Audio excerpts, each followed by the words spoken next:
Let's say you're on stage and the worst thing in the world happens. You forget what the next joke is. Well, I recommend going to the next joke you can remember.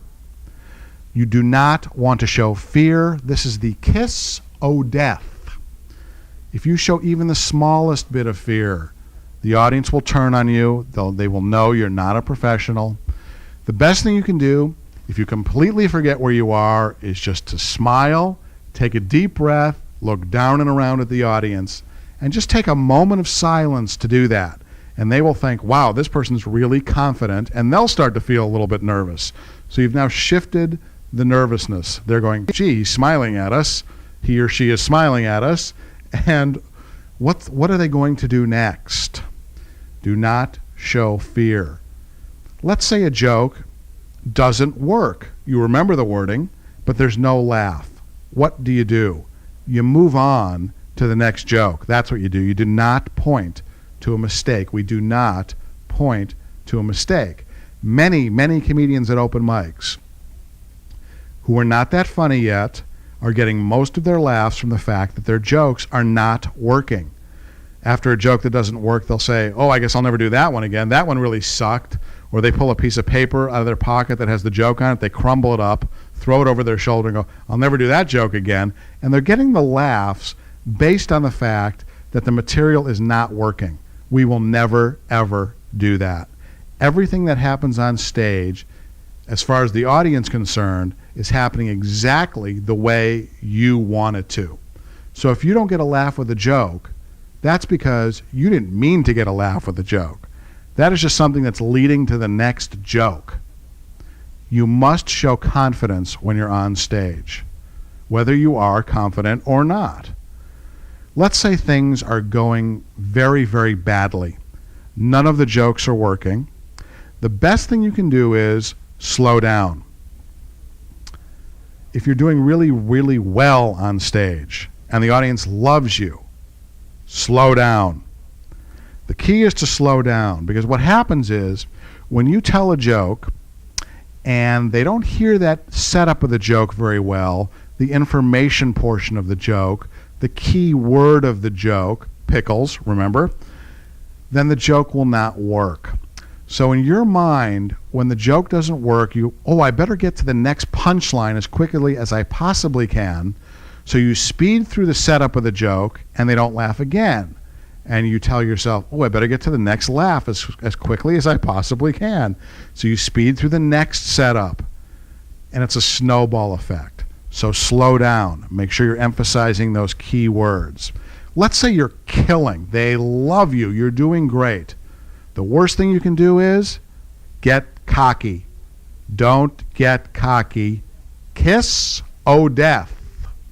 I've seen comics get up and they're killing and the audience loves them, and they say to themselves, gee, I don't need this routine. I don't need all these jokes that I spend so much time writing and rehearsing. I can just work off the top of my head and make things up because they love me. Kiss o' death. I've seen many comics die in this situation. Stick to the material. Okay, let's say you're doing pretty well and they're laughing. What do you do while they're laughing? This is a question I'm asked a lot. You'd think you'd know what to do. You just kind of stand there and enjoy it. But the most important thing you can do while they're laughing is say to yourself, what is my next joke? What is the next line of my routine? If you take even 2 seconds to say, wow, this laugh feels great, I'm really enjoying this, kiss o' death, because you've now lost your concentration. You are always thinking when you're up there, what is my next line? So while they're laughing, you're thinking that, but what do you do with your face and your body while they're laughing? I recommend smiling, nodding. Smiling and nodding and looking around at the audience as if, doesn't that happen to you? You're not saying that, but that's your facial expression. Right? Doesn't that happen to all of us? You're nodding and smiling, looking around the room. Another technique is to just stare at the audience during the laugh. Freeze your face, freeze your body position, and just stare at them through the laugh. In other words, stay in the joke. If the joke you just told was angry, you were angry about something, stay in that angry face or that angry position while they're laughing. Because if you leave that position, then it's not quite as believable to the audience anymore. It's, wow, he was acting angry, but as soon as we started laughing, he moved on to something else. They don't believe you anymore. Stay in the joke. Stick to the script. Don't ad lib. Certainly not in your first 5-minute routine. Do your 5 minutes, get your laughs, take your bow, go home, have a beverage. Do not ad lib. There's no time for it. When you finish your last joke, joke number 12, get off the stage. Go home. That's right, have a beverage. A lot of comedians will stay up on stage because I'm not leaving the stage until I get my final laugh. I'm not going to leave on a joke that didn't work. Kiss, oh death. Leave the stage. Good night. Go home. That's it. Do not stay on stage. Your act is timed out to 5 minutes. Do your 5 minutes and get out of there. Always tape record your act. Bring a little tape recorder with you. Do not bring it on stage. Place it on a table. Turn it on. Go up and do your act. Go home and listen to it. We do not make a single change in that act. We don't change a single word until you've done the act 5 times perfectly. What does that mean? That doesn't mean every joke gets laughs. That means you go home, listen to the tape, look at your script. Did you miss the word of or the word the, or did you pause in the wrong place anywhere in that 5-minute routine? Then it does not count as one time perfectly. It may take you 25 sets, 25 times doing this material before you do it 5 times perfectly. Once you've done that, then we can edit, we can remove jokes, we can add new jokes. The biggest mistake a lot of comedians make is they'll go to an open mic, they'll try a joke once, it doesn't work, and they'll cut the joke from the act. It's important that we give these jokes a chance to work. Maybe the joke isn't working because you're not doing it correctly. It may be hysterically funny. Give the jokes a chance to work, then go ahead and edit after you do the routine 5 times perfectly. It's important to remember that the open mic is a rehearsal. Instead of standing in your bathroom, looking in the mirror, talking into a hairbrush, you have a working light, you have a working mic, you have an audience mostly of comedians, but you're out there and you're doing it. It's important for you to do that, get as much stage time as you possibly can, but don't be nervous. It's not a real show. It's really a rehearsal. Everyone else is there working on their act. Everyone is in the same boat. We don't even care if the comedians laugh at your material. Comedians are not representative of what an audience will laugh at. Many comedians will go out on an open mic and try to make the other comedians laugh. This is what they used to call in the business playing to the band, trying to make the band laugh. This has absolutely nothing to do with comedy, has nothing to do with getting you work in the business. I would rather have you go to open mics and get no laughs from the comedians. Because once you get in front of a real audience, that's who matters. And those are the people who will laugh and can make or break your career, not the audience. I'd like to talk briefly about hecklers. I haven't seen very many lately. What do you do when there's a heckler? Well, the better clubs will remove a heckler from the club. I don't recommend that you stray from your 5-minute routine to talk to a heckler. You haven't got time. Your act is timed out. Power through your act, go home, have a beverage, get out of there. Don't deal with the heckler. There are many standard heckler put-downs. This is what happens when cousins marry. Another Quaalude daiquiri for this gentleman. Whatever.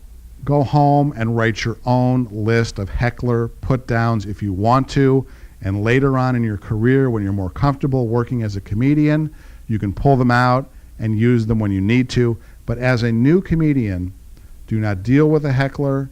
It's not worth it. You'll lose your concentration, and that's what you need up there is concentration.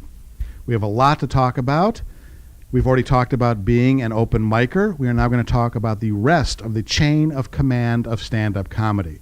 First, the next step up from being an open micer is the MC of the open mic. This is the person who introduces all 20 of the comedians. It's a very high energy position. Your job is to keep your energy up, keep the audience's energy up, and keep the show moving. It's the most difficult position of the night because you are the first one to greet the audience. They're cold, they haven't laughed all night. You may get a chance to do 10 minutes at the beginning of the show, but it could be a very difficult 10 minutes because you have to warm them up. Once you've warmed them up, you bring up the first comedian. You want to vary the introductions. You don't want to give the same introduction to every comedian. I hear this all the time at open mics. The next comedian's a very good friend of mine. They work all over the area. Here's so-and-so. This gets real tiring after the third time you hear it.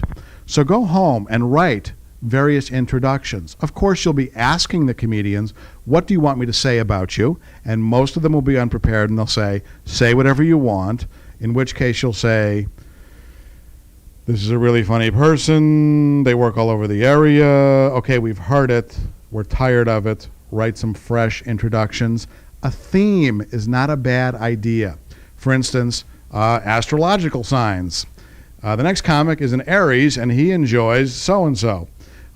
Each comic just give a different astrological sign. This is just one example of many things. Her favorite color is blue. Whatever it is, something different. Something to keep the audience interested.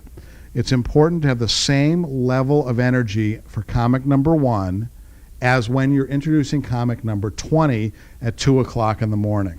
It's a very, very difficult job. You may have to make announcements for the club.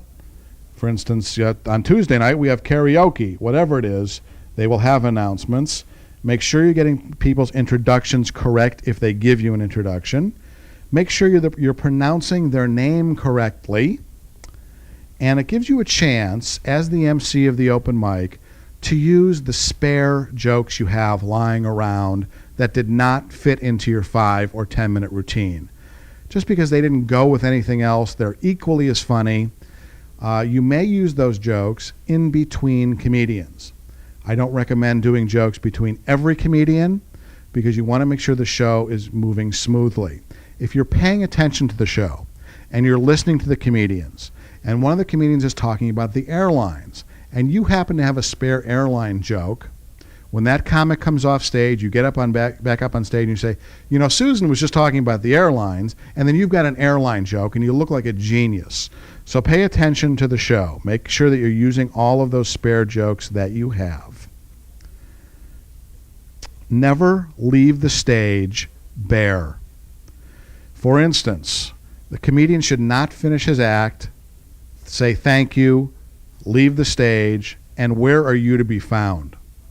Nobody knows where you are, then you run up on stage. You need to be paying attention to the show. When the comedian says the "g" in "good night," you're on that stage. And you're saying something like, let's keep it going for so-and-so, or wasn't so-and-so funny? You're getting a second round of applause for each comedian. That's your job as the MC. You want that when you're the comedian. Never leave the stage bare. This also applies when you're introducing the next comedian. So-and-so, of course, is very funny. They play all over the area. Here they are. You do not leave the stage. You help the next comedian up on stage, and then you leave the stage. Never leave the stage bare. Make sure you're getting a second applause for each comedian. Make sure you're varying the introductions. The next step up from MC of open mic is the opening act in a 3-person show. This is what you'll find at any major comedy club in the country. There is an opening act who also acts as the MC. You get to do anywhere from 10 to 20 minutes worth of material. You're doing everything that the open mic MC does as far as keeping the energy up for the show. Your function as the opening act MC is to warm the audience up for the feature act who's coming on after you. You keep your energy up, you do a lot of quick jokes, you talk to the audience a little bit, and most importantly, you keep it clean. Because if you work dirty and you set the tone for the audience and they're in that mode and the act that follows you is clean, they will not appreciate it. Because once an audience is used to laughing at dirty material, it's very difficult to get them to laugh at clean material.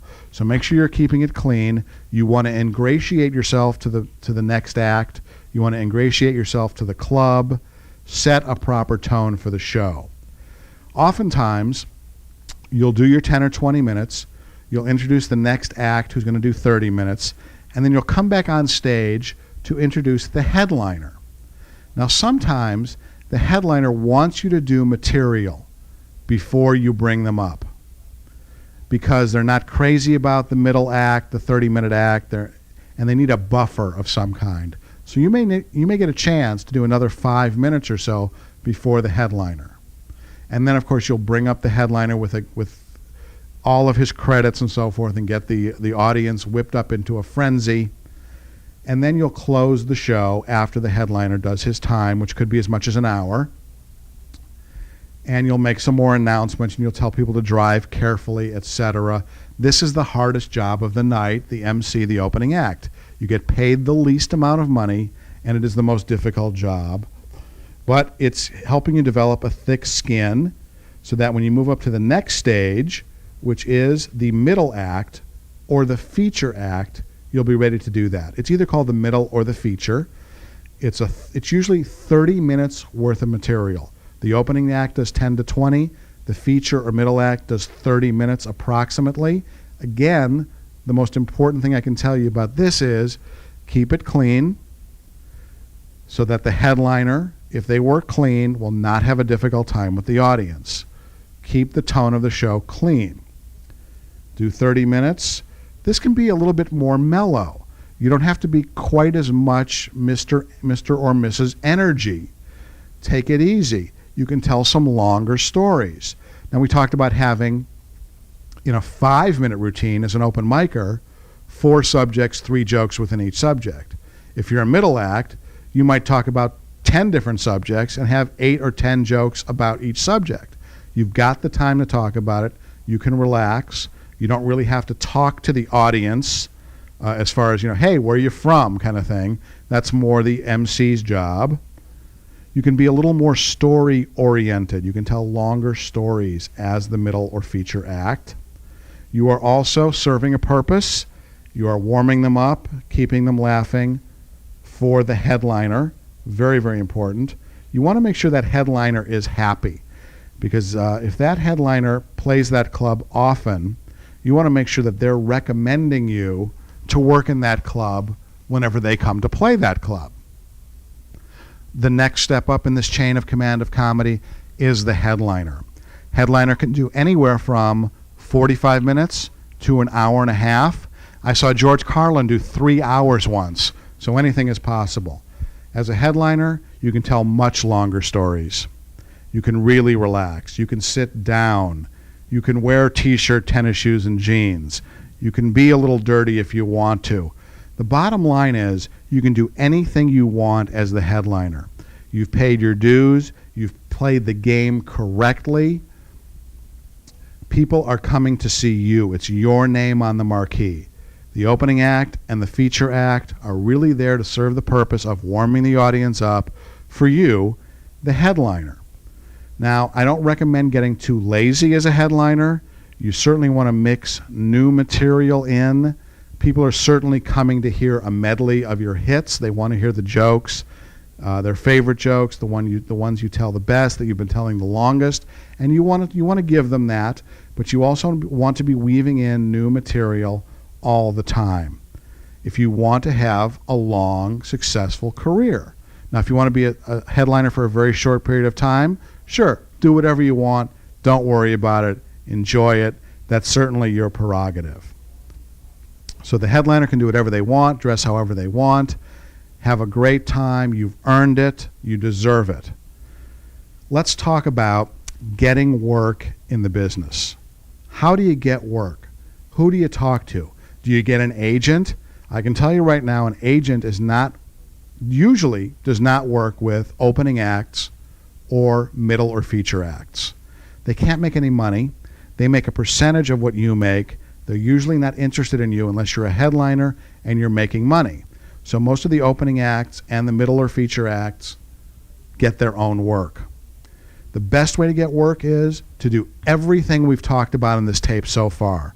Perfect your act, pay your dues, write your act, script it out, structure it, rehearse it.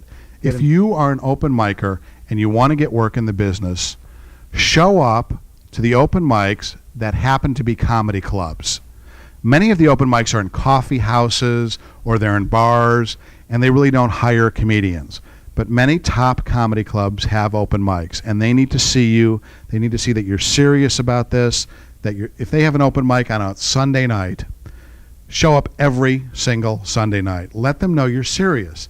Let them know this is not a third hobby for you down the road. You're not going to show up once a month, a couple times a year. No, you're there every Sunday night. Ask for advice. This is the best way to get work. Ask for advice from the manager of the club, the person responsible for hiring comedians at that club. Are we going to take this advice that we're getting from someone in the bar and restaurant business? Probably not. But we are going to ask for it.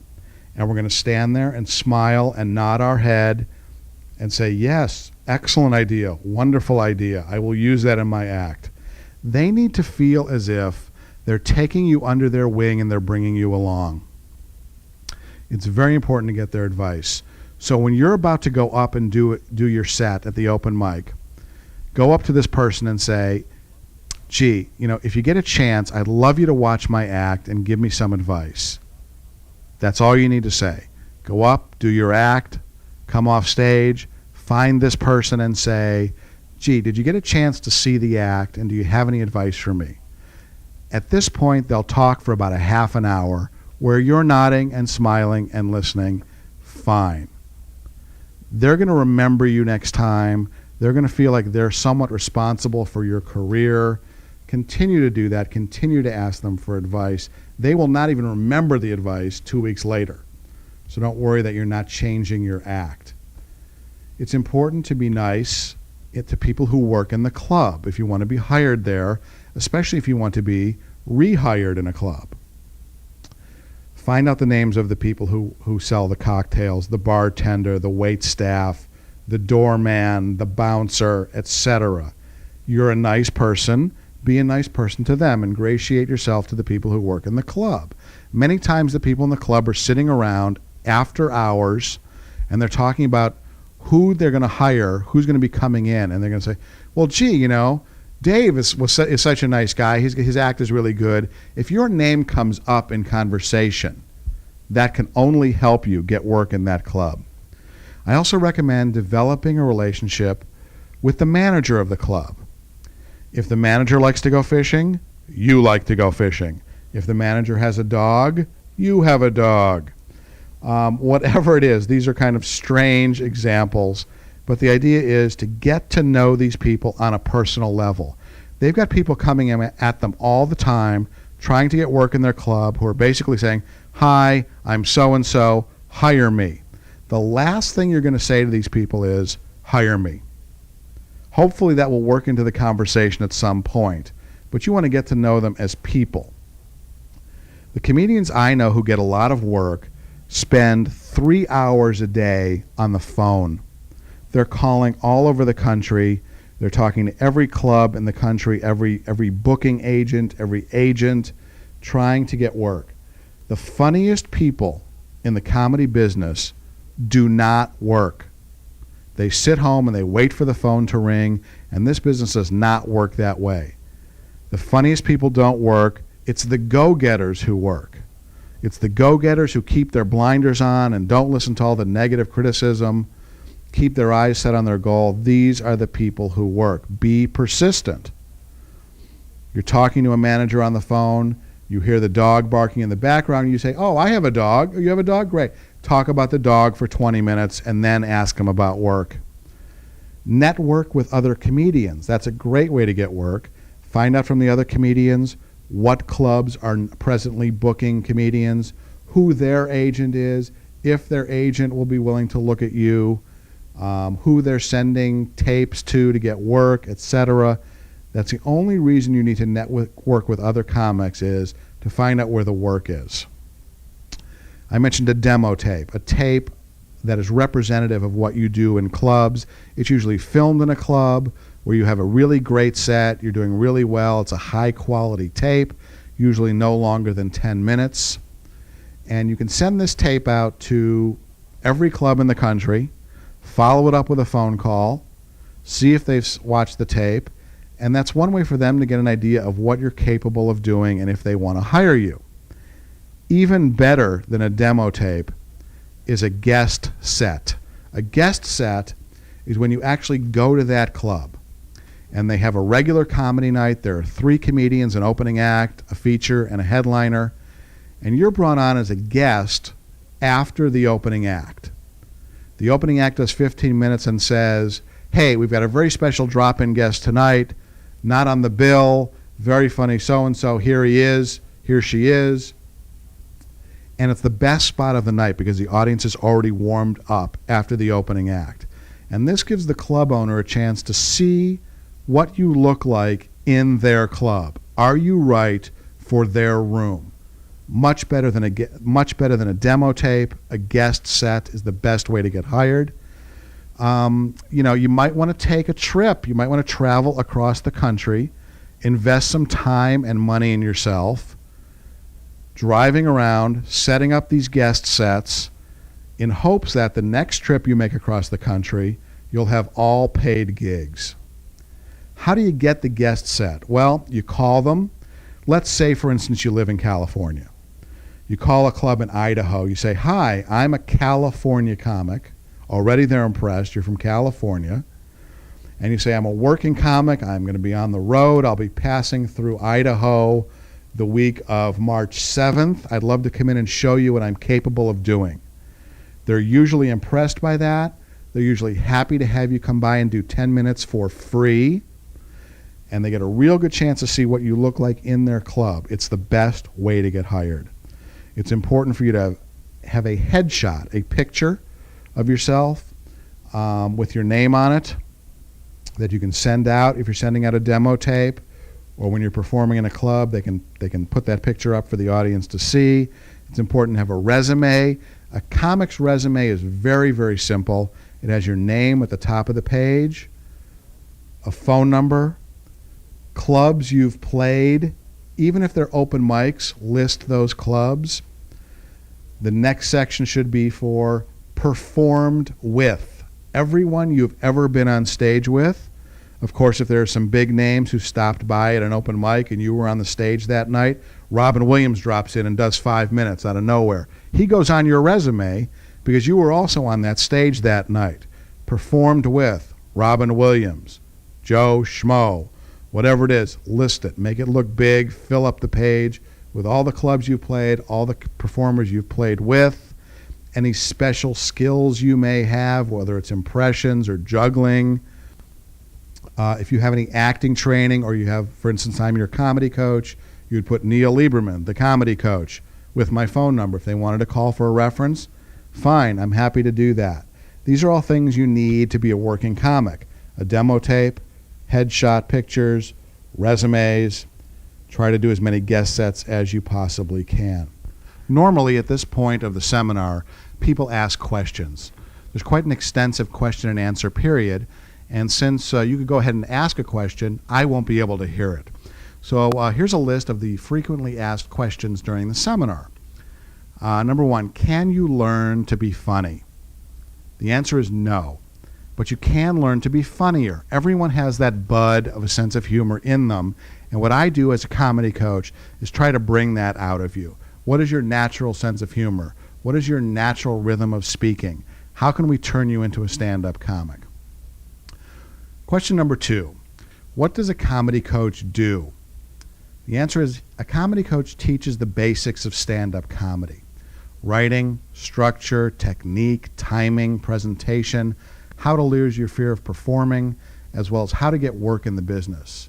Comedy coach is a mentor. a guide, and a friend. Question number 3, what if I don't live in San Francisco? Well, the truth is many of my clients, probably 50% of my clients, work through the mail. They live all over the country. They're sending me email, fax, we work by phone, they send material, audio and videotapes. I critique and edit them and punch them up. Question number 4, what if my goal is not stand-up comedy? Well, I also work with actors, public speakers, and corporate executives, etc. People who give real estate seminars, you name it. Everyone wants to improve their sense of humor. In fact, many of the actors that I've worked with have appeared in sitcoms, feature films, including Independence Day, Sister Act, the television show Full House, etc. Question number 5, why do I need a comedy coach? Okay, a comedy coach can teach you the secrets, shortcuts, and inner workings of the business and can help you reach your goal faster than you ever could alone. Honesty, support, and encouragement are the tools of the comedy coach. And those are the most asked questions. You probably have a lot of questions of your own. You can feel free to call me at my 800 number, 1-800-LAUGH-OK. Or for those of you who can't spell, that's 1-800-528-4465. I'm happy to take your call. If I'm not here, leave a message, leave your question on the machine, and I'll erase it. No, I'll call you back.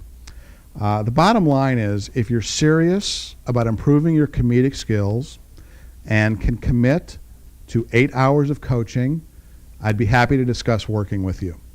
Stand-up comedy is a very specific art form, which is why private coaching is crucial in developing an act that suits your personality.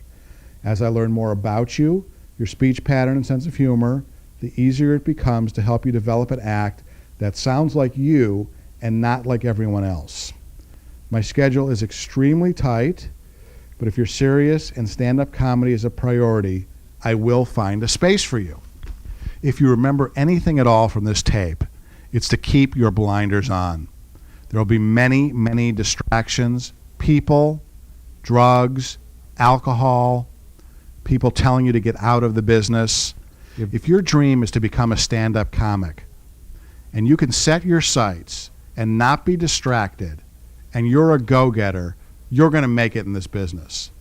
Well, that's it. I hope you've enjoyed all the information I've had to share with you. If you have any questions at all or are interested in private coaching, please feel free to give me a call, 1-800-528-4465. Keep your blinders on.